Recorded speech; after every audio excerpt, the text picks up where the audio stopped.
Another casualty of being an OnlyFans model. And some things that people don't talk about. But I'm going to talk about it. Hard Talk Radio. Kristina Lisina, porn star Chris the Fox, dead at 29 after 22nd floor fall.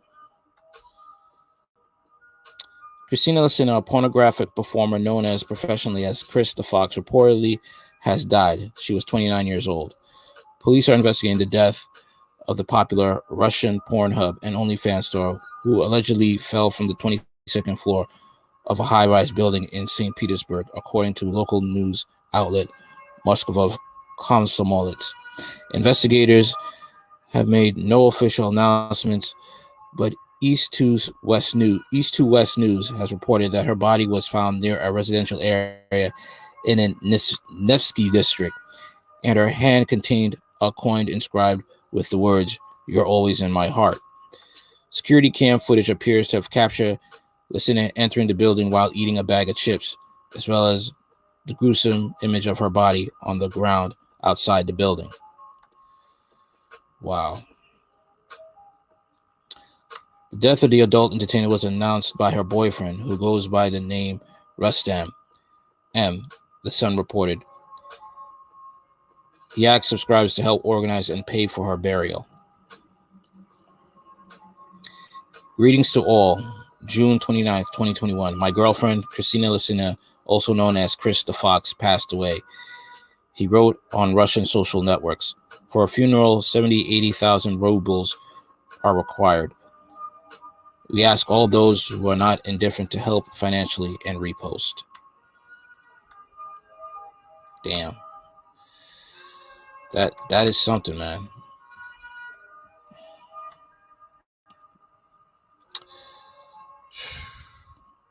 Lisina, a native of Siberia, is believed to have recently purchased an apartment in northern capital. The media reported that law enforcement officers were not immediately able to establish her identity, as she was not carrying any identification, only a bank card. Wow.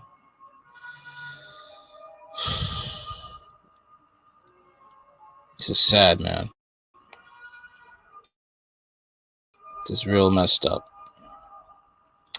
The hardcore star, who racked up hundreds of thousands of views on Pornhub, recently complained to her friends about feeling lonely. According to The Sun, she wanted to have a family and be loved, an anonymous source told the outlet. Lisina once said in an interview that she went into the porn industry after failing to find her way working in a bank. I moved to St. Petersburg from Krasnoyarsk, worked in a bank for exactly 5 days, and I realized I was not interested, she said. I don't understand. My thing is just, that type of life, they think it's the easy way out. A lot of these women want to live life on easy mode. That's not going to happen. I mean, life is not easy. It isn't. Okay. And this is what she's got to deal with. All right. Life is not easy. We all got to work jobs that we hate. I don't understand what to talk about with these people. That's what she said. Lisina's OnlyFans page was disabled on Monday morning. And that's what happens. I mean, this is what it comes to. All right. They're lonely because guys aren't going to take them seriously. No serious guy wants to have a woman that everybody's smashed. Nobody wants a popular garden tool. No man wants to have everybody else's toothbrush. Okay? That's the issue. All right? Now here's another issue right here with the OnlyFans. Here's another report right here. All right. Okay, this woman right here. Here we go. OnlyFans model killed by husband who couldn't handle sexy photos. Kat West, known for her. Hold on 1 minute. Kat West, known for her online fans as Kitty Cat, was found dead in a street near her Alabama home, wearing just her pink sports bra. Her husband, Jeff, was later found guilty of reckless manslaughter. So I'm talking about, it's like they want to be married and stuff, but they don't want to give up the porn star life. Kate was a stay-at-home mom, but she was building a career as an online adult model. After 14 years of marriage, Jeffrey and Kathleen West's relationship appeared to be rock solid. The couple, who met in 2004 and tied the knot in Las Vegas the same year, had matching tattoos on their wrists that read "For Life," and they would sign off messages to each other with 1, 2, 3, 4, 5, which meant "I love you for life," or 1, 2, 3, meaning "I love you." Jeff had served in the U.S. Army for 21 years and was now working as a security guard on college campus. Kathleen, who was known as Kat, was a stay-at-home mom to their 12-year-old daughter, but she was also building a career as an online adult model. In January 2018, the 42-year-old was recovering from breast implant surgery that she hoped would boost her figures on her already successful pay-per-view channel. The blonde would post sexy snaps on her social media to direct fans to her adult site, where for $15.99 a month, they could see revealing images. Yeah. Oh, boy. Jeff knew exactly what Kat was doing or would often take the photos. Being a simp. On the 12th of January, the couple went out on a date night, enjoying a meal at a seafood restaurant and then visiting a sports bar. On the way home, they stopped to pick up a bottle of Jameson Irish whiskey and a bottle of Lucid Amistine. CCTV captured them at 9 p.m., both looking happy.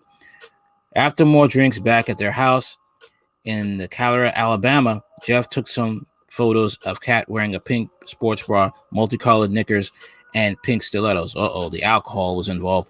Then at around 5 a.m. the next day, the neighbor who was leaving home for work found Kat's body in the street. She was lying face down in the gutter, wearing just her pink sports bra, and she suffered a serious head injury. Yep. There was a trail of blood on the road, and her mobile was lying on the ground, along with the absinthe bottle.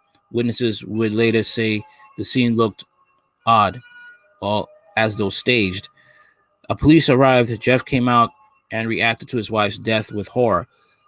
He said they were drinking until 10:30 p.m. when he had went to bed because he had work the next day. Kat had stayed up drinking. He claimed that the dogs woke him up at 5:15 a.m. by barking at police when they arrived, asking what he thought had happened. He said Kat must have fallen. He told them she would often go outside when drunk to bounce on trampolines or dance, and she must have stumbled or got hit by a car. If she got hit by a car, there would have been damage to her body, and you would have seen tire marks. Kat's blood alcohol level was 3 times the legal driving limit, and it had probably been higher at the same time for death. But there were unexplained elements to her death that aroused suspicion. Police found items inside the house, including a white tank top in the bedroom, a towel which tested positive for blood. The absinthe bottle also had blood on it. Knowing about Kat's adult work, officers asked Jeff whether it was ever a problem between them, which he denied. "I'm not jealous of it. They're just pictures. She got money for it." But the police found heated messages the couple had exchanged over the previous weeks. Yep, Jeff continued to deny there had any tension, insisting last night was actually a really good night. Everything was going good. Eventually, he admitted there was some strain due to her drinking. And because Kat had a higher sex drive than him, wanting sex 4 to 5 times a week. Yeah, here we go. Yep. "I'm not as sexual as she is," he told police. It is what it is. I'm happy with myself. She wasn't happy with it. Tests on the afterteen bottle revealed Jeff's fingerprints, which was no surprise, but the position the prints was incriminating. The marks from his left thumb and left ring finger were in inverted position, indicating that the bottle was held upside down and by its neck rather than its base. Yep. Why hold the bottle like that unless wielding it as a weapon? However, it was the data collected from the health apps on Kat's and Jeff's phones that proved even more revealing. Kat's phone showed her last steps were made at 10:54 p.m., and while Jeff had told investigators he was asleep at 10:30 p.m., his data showed that he had been walking around about 11 p.m. Jeff was arrested and charged with murder and remained in custody for 3 years. At one point, he was offered a plea deal. If he admitted his guilt, he would be released immediately for time served. What? He refused the appeal. At his trial in 2020, the prosecution said Jeff had hit his wife over the head with an absinthe bottle, then arranged the scene. The court heard that Jeff had crime scene investigator training and would know what would be needed to make it look like an accident. Medical experts said Kat's head injury was too severe to have been caused by a fall. She was only 5 feet 2 inches, not tall enough for so great of a tumble. The injury was also 2 inches long, and the skin had split open. The force had pushed her brain down to the stem, causing the brain to bleed and death. It was a considerable amount of force to cause an injury like that, the doctor said, adding that Kat must have bled heavily. Oh, boy. On the issue of the motive, the prosecution said that they had rolled over Kat's adult post after boozing. He is fed up with this stuff, the prosecutor summarized. He grabs her phone, and chucks it out the door, where it lands in the street. The prosecutor suggested that Kat went outside to get her phone. Jeff followed with the absinthe bottle. This marriage was not in a good place, he added, saying it was a relationship on the rocks. Jeff's defense repeated his claim that he fell asleep and Kat continued drinking before heading outside. She fell and hit her head, they said. There was no murder here. They also said that there was no tension over her adult work. Yeah, right. Proven by the fact that Jeff often took the photos. Being a beta male and just tucked his balls in because he wasn't making enough money and he just did what she said. And he later regretted it. They also said there was no tension over her adult work, proven by the fact that Jeff often took the photos. There's also no blood or DNA on Jeff's clothes and no hair, scalp, or brain tissue on the bottle. And the defense had Jeff's mom, Sue, and Kat's mom, Nancy Martin, testifying for him. Nancy said her daughter was a heavy drinker and confirmed that she would often go outside after boozing. She said she supported Jeff and believed Kat's death was an accident. What? Are you serious? No. It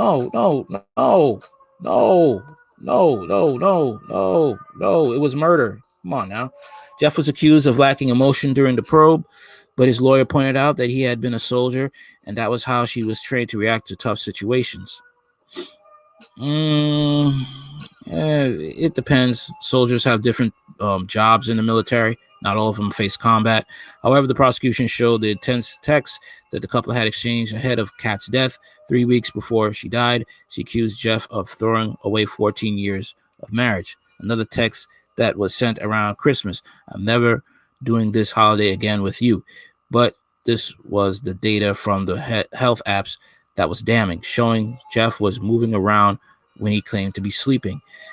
In November 2020, after 5 hours of deliberation, the jury found Jeff not guilty of murder, but guilty of reckless manslaughter.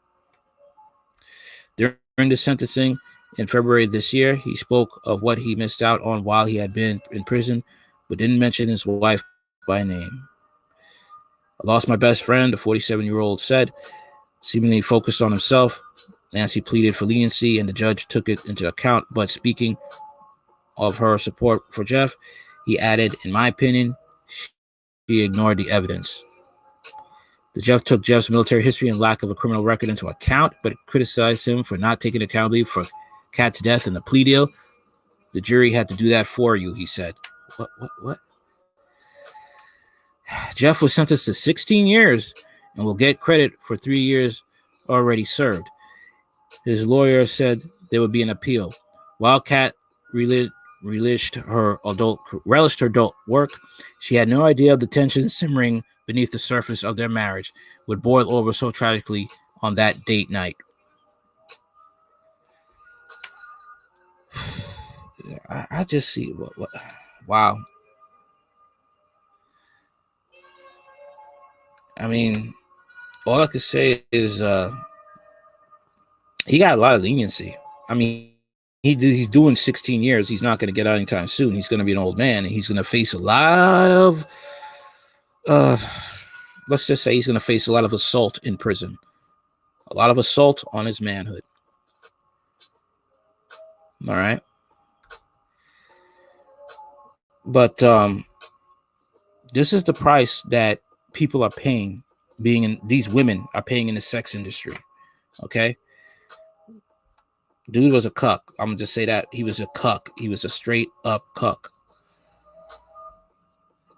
Yeah, it was crazy, man. It was crazy. But, you know, these women, they go into OnlyFans and look, instead of pushing your husband to make more money, you decide to go into OnlyFans, and he is to blame as well, because instead of just putting his foot down and saying, listen, I'm just going to work 2 jobs. I'll work 3 jobs. You're not doing OnlyFans. You're not going to be a thought. What you have is for me, not for the whole world to see. Didn't have a backbone to do that. And Nicholas, that's what happened, man. You know, I mean, he got benefits, man. He's a veteran. I don't get why he didn't make much. But this is the dark side of OnlyFans, man. I mean, these models, they swear they're making money, but they're lonely and they're not taken seriously, and they're just looked upon as proper gardening tools. That's it. All right. And they risk domestic violence with their partners. Best to get out the industry. All right. Like, share, comment, and subscribe. Later.